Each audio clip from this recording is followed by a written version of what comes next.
Yes, maganda yung tanong mo, Sir Dan. 90 days. 90 days plus 35 days. Binalot to nila July 27. So ito na yung size niya. Okay. Ay, apat pa pala. Narbisa na yung isa, oh. Harvest na yung isa. Ito. Intervention. Meron pa rin siyang intervention, Sir Dan. Hindi natanggal. Natanggal. Lugar. Ano to, manubuan? Manubuan. Mga 5 minutes away lang dito. So pupunta muna tayo ng Thailand. Oo. May mini Thailand kami dyan eh. Matalam. Manubuan.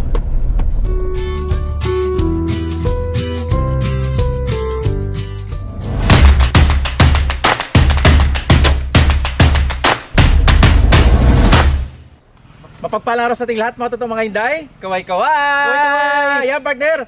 Andito pa rin kami ngayon sa Triple P Farms. Kasama natin yung farm owner, farm manager, si Sir Joseph Pamplona. Kaway-kaway tayo, sir. Yes, at sa likod po natin mga idol, ang kanilang isa sa mga nasa 1,200 na Nam-Home po mga idol na niyog sa sir, no? Yes, Niyog. At saka mga idol, alamin po natin kung ano ba talaga yung Nam-Home kasi syempre sa niyog kasi partner, syempre ang alam natin kopras lang or mga buko sa gilid-gilid.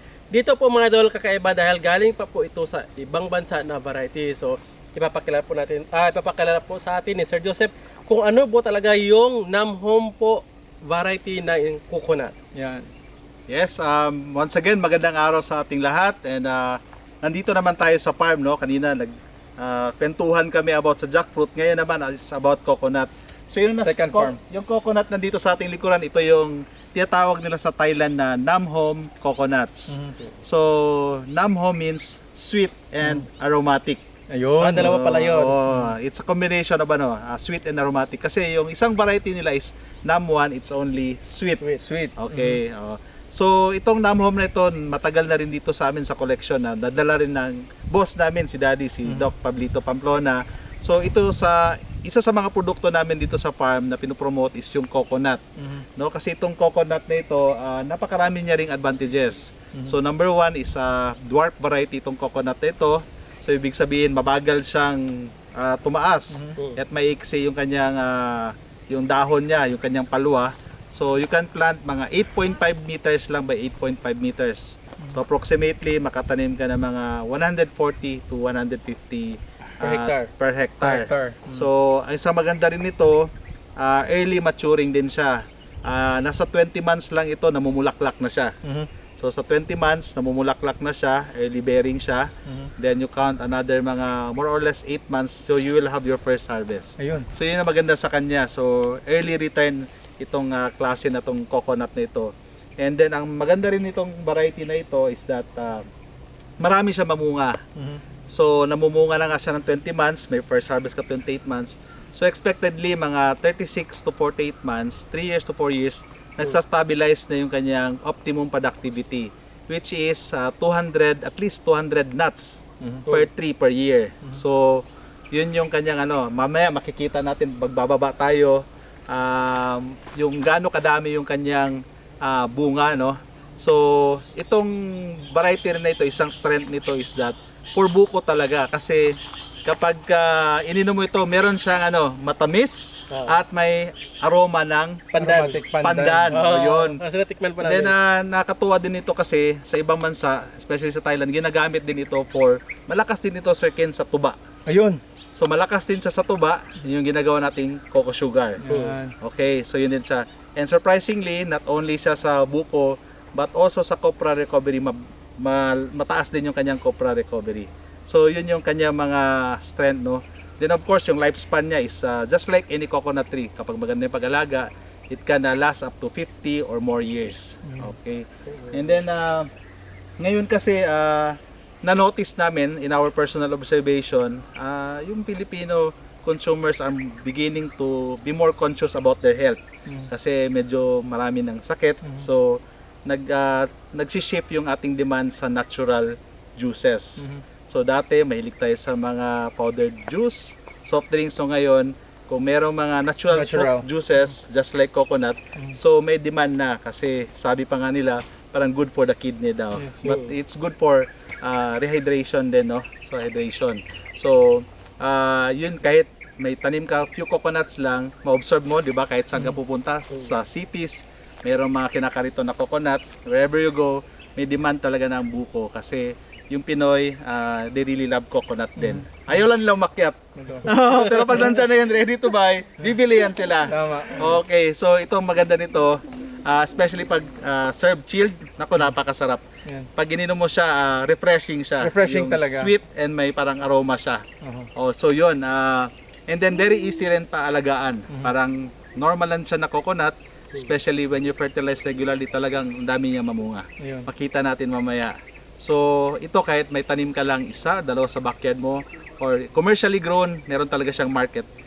Both domestically and export din. Ayan. Sa Thailand, ito yung isa sa pinakamalaking ano nila, Market export nila sa Thailand. So they export in US and Europe and Canada. So may demand talaga itong coconut. But sa atin, dito pa lang sa surrounding natin, sa market natin, dami ng demand. Ubos na. Yes, ubos na. Yan. So mga totoo mga Inday, ako naman, before, nagpunta kami ng Thailand.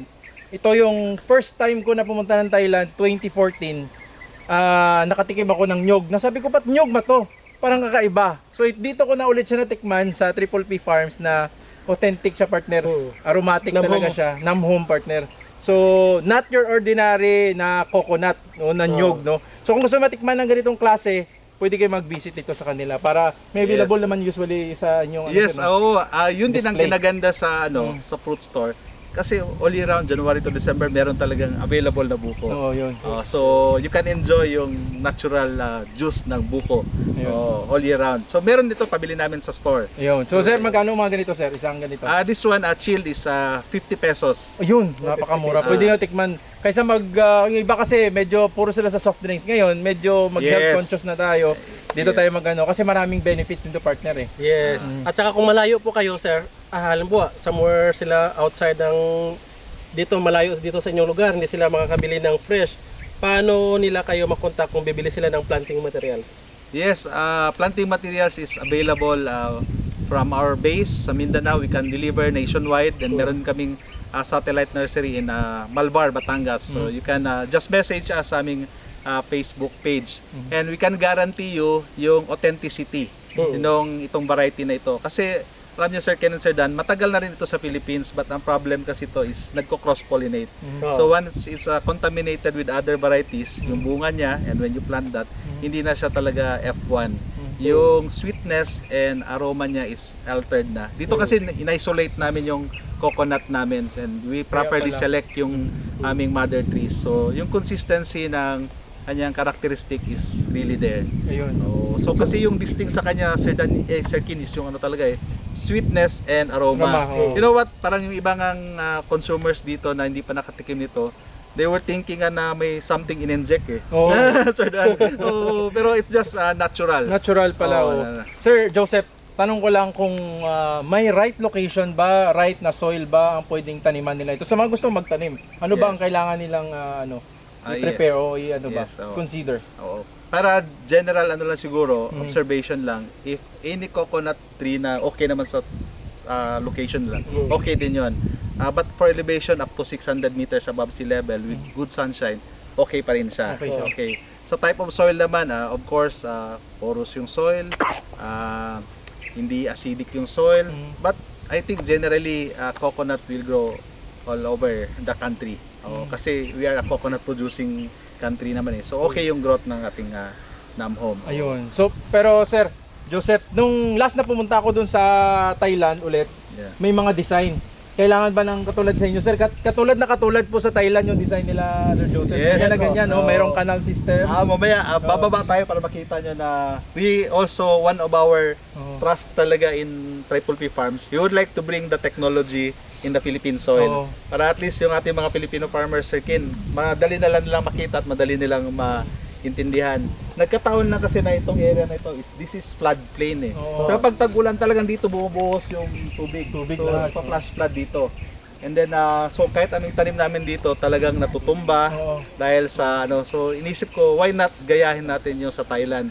Kasi sa Thailand yung problem nila with floodplain, ginawa nilang strength. Ayun. So ginawa nilang nagtambak sila, doon na tinanim, and coconut loves water. both sunshine and water. Kaya ang taas talaga ng productivity nila. Ayun. And which we noticed nandito rin, ang dami niya talaga mamunga kasi kahit summertime, dry season, wala namang ano siya hindi siya Whole year round? Yes, whole year round. May Grabe. tubig siya. And papakita natin ngayon yung yung just like sa Thailand, yung nakikita natin na hinuhulog yung buko sa tubig. Meron din dito yon. And kapag Ay. wala namang ganon, meron sa part ng demo farm namin is sa upland, meron kaming water system. Makikita nyo rin yung effect ng may water system at wala kung gaano kadami yung kanyang bunga. Sige. Kapag may tubig So siya. doon din pala siya nakadepende sa dami ng kanyang bunga. Yes, oo, kasi si Coconut Sir Dan, marami siya mamunga. Oo. Kaya niyang support kapag meron din siyang good nutrition but especially moisture, good water. Oo. So kapag wala siyang water, parang mamunga siya. Pag minsan okay, pag minsan kakaunti lang Abort. din siya. Yes, i-abort niya. Oo. Kasi pag may stress, inuhulog niya yung bunga niya. So talagang it's a key factor talaga yung ngayon, yung irrigation system.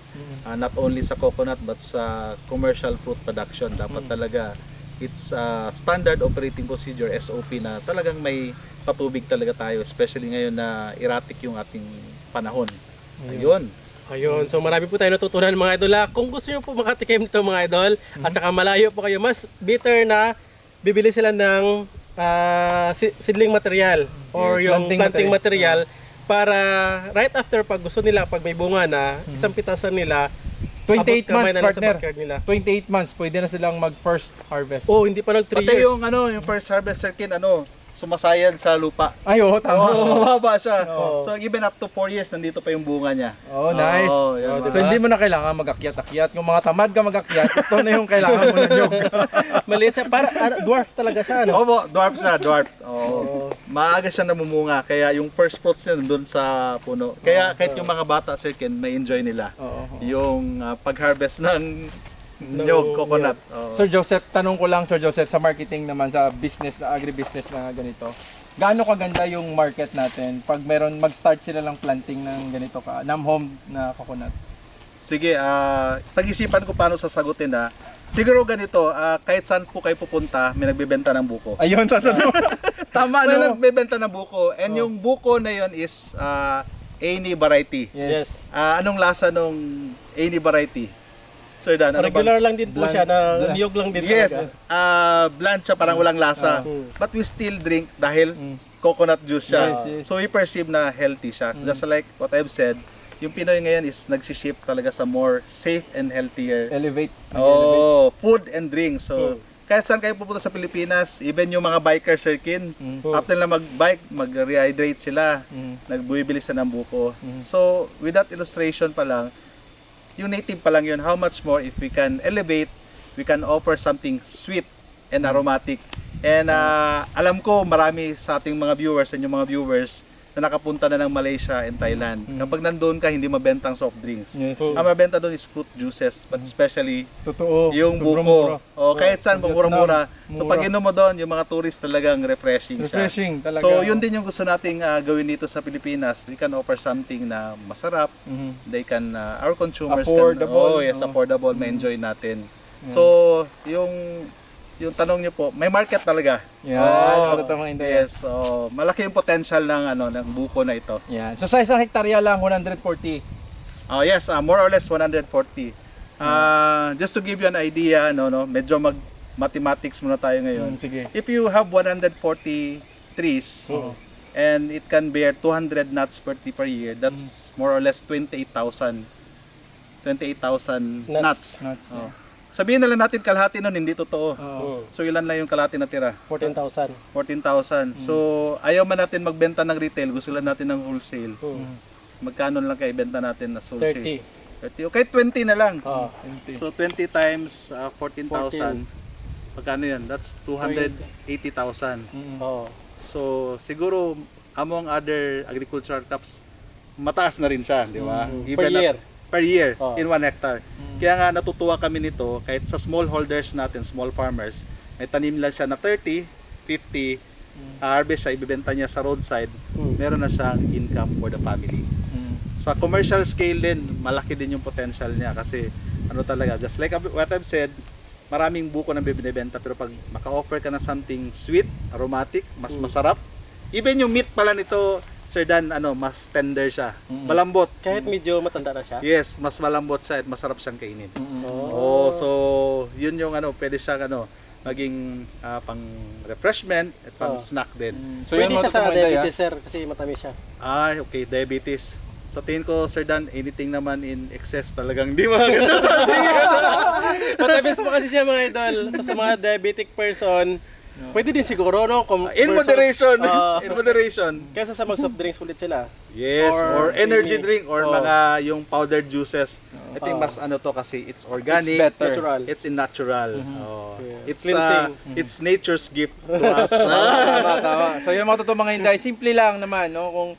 Pero kung kumpitin mo yung partner, 20 pesos lang yun, ha? Paano kung 50 pesos?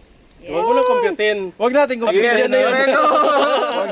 Galing talaga mag-mathematics. Yung pinaka lower mo lang yung expectation para at least kapag na-reach mo yung maximum niya, masabi mo, ay sobra pala, expand ako ulit Yes, ng... kaya makita natin mamaya. And yung coconut din masyadong madali siyang alagaan. Ayun. Oh, madali siyang alagaan, then early maturing din siya. Then yung lifespan niya matagal. Oh, but of course, pag dinesign natin yung coconut tree natin na maraming bunga, dapat mag-supplement talaga tayo ng right nutrition. Oh, hindi na kuha lang tayo ng kuha, hindi natin siya Totoo. bibigyan. Yes. Ang pinaka-unique kasi dito sa Namhom, mga idol, among other coconut is yung aromatic niya na pandan. Yes. Unique siya. So kung gusto mo ng ganon, ito na yun siya yung Namhom. Iba yung Nam1 pala. Yes, sweet lang 'yun. Sweet lang yun. Namhom, sweet, aromatic. Yes. Ayun. So mga totoo mga Inday, bisitahin na natin yung kanilang farm sa baba kasi nasa taas tayo ngayon. Maganda Yes. yung view dito. Makita niyo yung drone shots. Yan, maganda yung shots nila. At ngayon, punta na tayo doon. Yes, okay, punta tayo doon. Yan, sige po. Especially pag fruiting na Order na sa nursery. Damo isda diri sir. May haluan na diri ba? sili. Papriho, may bata. Papriho, may buto priho. So sa una, palay man ni diri.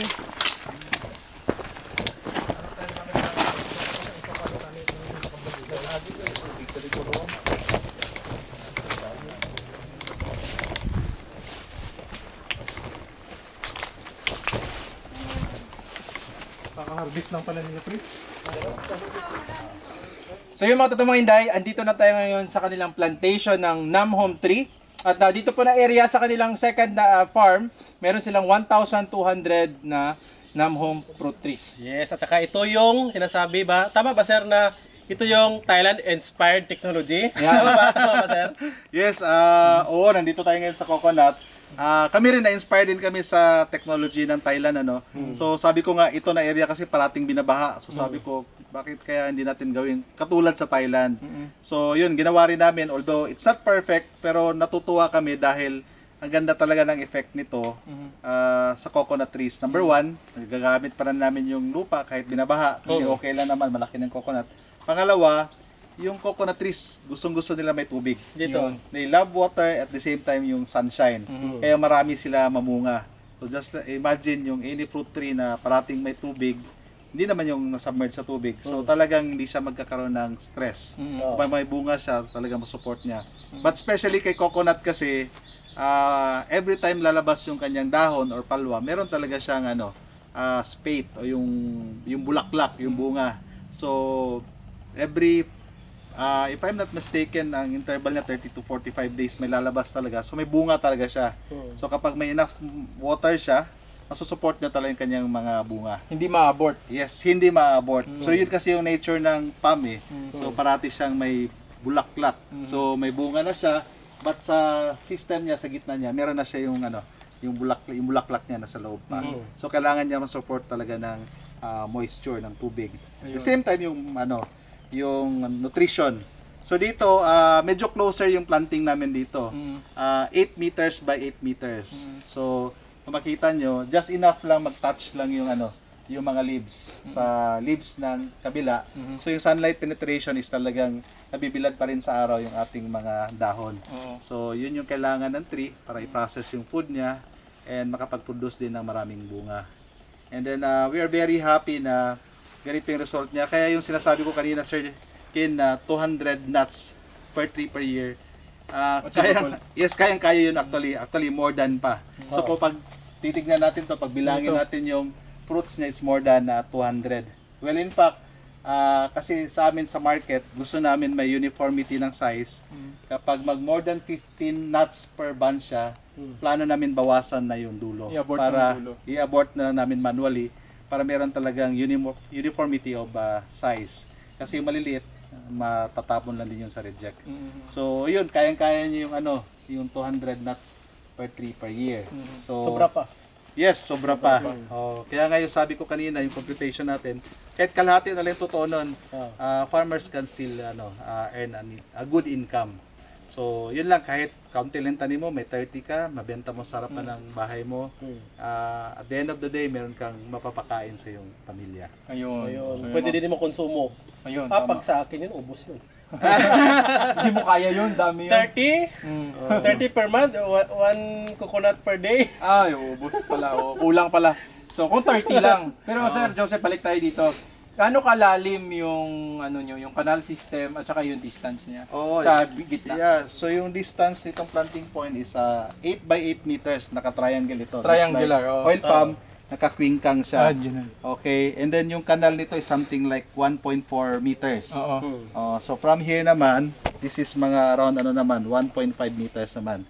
From the planting point and up to here. So 1.5 siya, more or less. So yung biddings mga 3 meter. Yes. So mga ganun siya. Then isang maganda talagang technology sa coconut is yung nutrition talaga.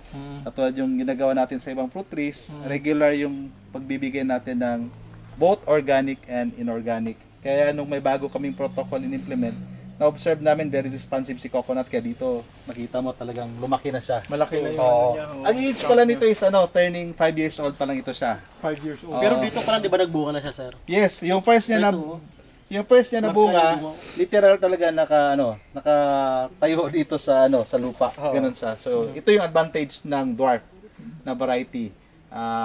Kahit 5 taon na siya, mababa pa rin siya. Baba pa rin. Kasi yung kasi nito, Sir Dan, yung height increment niya per year is mababa lang. Hindi katulad ng tall, parang medyo mabilis siyang lumaki. So kapag mabilis siyang lumaki, ang tendency kasi noon, syempre yung efficiency din sa harvesting. Yun yung isa magiging challenge kapag masyadong mataas. Tapos parang may variety din siya ng niyog, sir, na yung parang ganito kataas ang agwat ng palwa. Yes, Tapos buko pa lang siya, nalalaglag na yung palwa niya, Correct. kasama yung bunga, nalalaglag din. yung tinatawag nilang scarring, o dito yung parang kumbaga yung peklat niya. So ito yung characteristic ng dwarf. Malalapit, yan, malalapit. Kapag ka-tall kasi ito, tama yung observation mo, Sir Dan, malalayo. So usually namumunga yung tall mga between 5 to 7 years pa. And then yung tama nga yung observation mo, kapag yung unang bunga niya parang nalalaglag. Parang it will take some time para medyo mag-stabilize siya. Kasama talaga isang buong balagubay niya ang laglag. Kasi buko pa lang siya, ito malaglag na tong palwa niya. Tapos masama na rin kasi wala ng support ito, malaglag din. Yun din ang observation ko, pero I think isa rin yun is yung may nutrition deficiency din siya. Yun siya. Pero again, yun yung difference ni dwarf and tall. Si dwarf kasi maaga siyang mamunga. Pero dikit-dikit. Yes, dikit-dikit siya. So ito halos ito about to be harvested in 2 weeks time. Sumusunod, then makita mo hanggang taas yung mga buttons niya, Sir Dan, yung tinatawag na buttons, pollinated na yun. Talagang mataas yung kanyang fruit retention. Ayun. Kaya isa nakita namin na kailangang intervention dito pag masyadong mataas yung fruit retention, bawasan din. So kasi may mini-maintain tayong quality, yung size and quality ng fruit. Pero sa 1,200 na punuan, sir, makaya ganon sa karami? Yes, oo. Of course, sa amin, dinidevelop namin yung sarili naming market. Binibenta namin as buko. Tapos, yung iba for seedling production naman. Then later on, siguro we can supply din sa mga supermarket and sa sa mga hotels and resorts. But in the meantime, happy na kami, even domestic market, regionalized lang, may market na talaga. So, yun lang, i-develop mo lang, i-offer consistently. Ang maganda lang kasi sa kanya is, Hindi katulad ng ibang fruits, seasonal. Ito kasi, tuloy-tuloy talaga. So, mabibenta mo siya. So, alam naman natin sa farming, ang isang challenge doon is talagang yung income. So, at least ito, isa sa mga crops na gustong-gusto namin kasi regular siya namumunga. Oo. Nakita ko tong advantage dito, partner. Kasi syempre, halimbawa kung meron silang area na naka-waterlog, gayahin nila kagaya ni sir, ganito. Di ba pwede siya, sir, di ba pag mataas na, dito na siya ilalaglag? Yes, Kasi pag correct. buko, Oo. di ba nabibiyak siya kung mataas? Yes, especially kapag high productivity, yung siyempre dapat efficient tayo sa handling. Oo. Kapag harvest natin, madaling i-transport. Kasi yung buko, mabigat din yun eh. Yung isang ban, siguro mga around 25 kilos yun. So, mabigat din siya. And then, of course, kailangan natin malagaan yung kanyang outside appearance. Wala siyang yung Bunog. bunog. O ano ba yun? Tagal pantal. Parang gano'n. So, maganda yung handling niya. And then, yun nga din, actually, hindi pa namin na-explore dito sa farm. But nakita na namin sa Thailand, Malaysia, ito rin isang ginagamit nila for for yung sinasanggutan, yung tinutubaan. Malakas tuba. din ito sa tuba. Sa bahalina. Kasi maraming Oh, yes, malakas sa tuba. And then yung copra recovery niya, mataas din ang copra recovery niya. So hindi ibig sabihin na parang pangbuko siya, pangbuko lang talaga siya. Actually makapal din ang nito kapag mature. Yung meat niya. Yung meat niya. Oo. Sir Joseph, ano yung proper management nito? At saka yung yung mga usual na problem na nag-occur, paano nyo in-handle? Ano Yes. usual? Parang Sir Ken, any coconut na plantings Oo. ngayon, ang nagiging challenge is I think dalawa if I'm not mistaken. Abrontispa and of course yung Rhinoceros beetle. Oo, talagang yun nagiging devastating sa coconut industry. So, based on our personal plantation, number one talaga is sanitation. Kasi dapat ma-eradicate natin yung kanyang host or yung breeding area nila.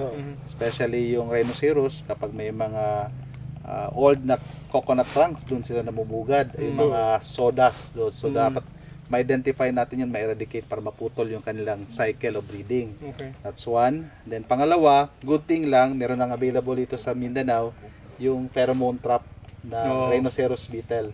So, mura lang siya, around 650 pesos. Ilalagay mo siya ratio ng 1 station ng trap to 2 hectares. So that can last for 3 months. Kasi ang role nung Magdikit siya. yung pheromone trap, Sir Dan, na-attract yung female.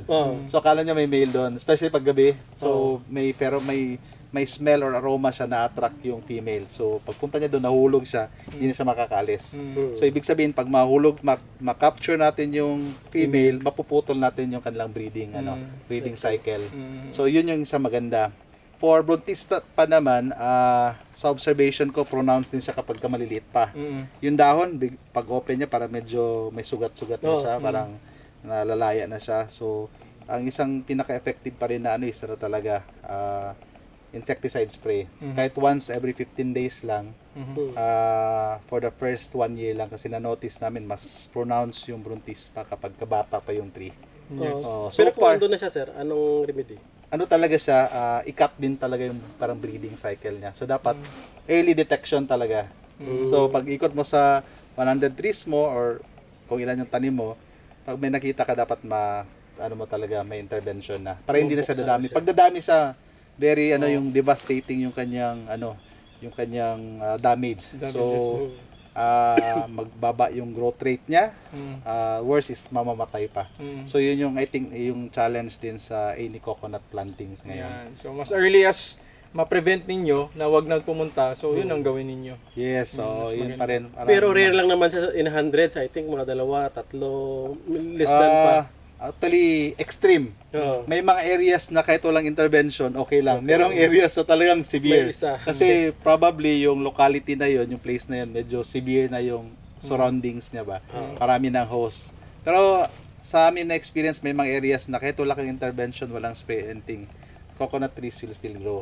But ang pinakamaganda pa rin is talagang monitoring. Monitoring and early detection. Pero kapag marami, pag namatay, di-replace na lang diretso. Ang maganda rin sa coconut planting, Sir Dan and Sir Kin, is medyo resilient din talaga siya with the right protocol. Kami, ang ginagamit namin kasi dito yung large planting materials. We observe kasi sa Malaysia, Indonesia, and Thailand, ginagamit nila yung planting maliit sa matatangkad na naka-polybag. Mm. So may mga dahon dyan siya naka-split. So when you plant that, you would expect na uniform yung growth at mas sinatibay na siya. Oo. Kasi yun yung challenge sa atin, yung traditional way of planting natin.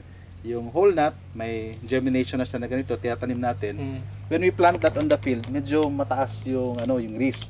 Risk of infestation ng insects, of course yung animals and yung maintenance din sa weeds.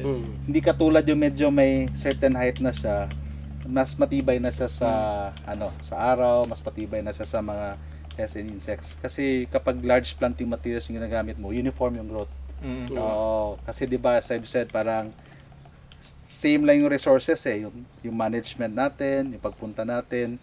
Pero kapag hindi pantay-pantay yung growth, so yun yung challenge. Mamunga siya for the first year, 50% lang namunga. So following year pa yung iba. So mas maganda talaga halos sabay. Lalo na kung nakain ng mga baka, kambing. Yun, parang yung iba ganito na, yung iba ganoon, yung iba namatay pa. Buhay pa naman pero kinain. Yes, Medyo yes, delay yes. kasi, no? Oo. So yun yung mga small technologies sa coconut, but of course yung fertilization din para fast yung initial integration niya at yung growth niya.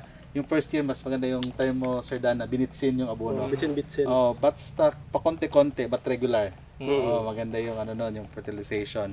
And of course, kapag tag-init, mas maganda talaga siya may irrigation system. Kapag gusto natin na 200 nuts and above, kaya makita natin dito, irrigated siya, may tubig siya. Doon makita natin mamaya sa taas na mayroong sprinkler system. And makita din natin yung effect kasi in-install namin yun just February, March, April, May, June, July. 6 months. Ang laki ng effect niya sa aming production. Kasi ang problema rin ni coconut kapag dry season, talagang yung dahon niya, di ba, parang medyo nagwi-wilt, yung dumadaon. Tapos makita mo yung mga yung mga bunches niya, parang ilang buttons lang ang titira. Kasi stress na stress yung trees. So inabot niya yung bunga. Pero pag may maganda tayong patubig, Flourish. yes, ganun siya. Ayan. Pero dito po mga idol, kung depende kasi dito partner, ang nakikita nilang paraan, projection. Sa akin, dalawa ang business dito sa coconut. Either ibenta mo siyang tawag Buko. niyan, buko, Buko juice. or pwede mo siyang i-resell kung wala ka namang tao. Pero kung nauna ka, halimbawa like sa Luzon or Visayas, na wala pa talaga mga Yes. nam-home doon na variety, Yes. nauna sila, halimbawa meron na siyang 5 hectares agad, siyempre siya mag-dominate sa market. Kung sino yung nauna, siya yung kumbaga makikilalang may brand ng nam-home doon sa Yes. local area. Oo, correct. Pati, Pero mayroon na kayong supply, sir, halimbawa wala Luzon? pa. Pero ang pinaka in-anticipate namin na mag-drive talaga ng demand, Sir Ken and Sir Dan, is yung health consciousness talaga ng population natin. Magkakaroon talaga ng shift from yung mga powder juices at soft drinks. Kapag may ma-offer tayong alternative na mas healthy. Tama.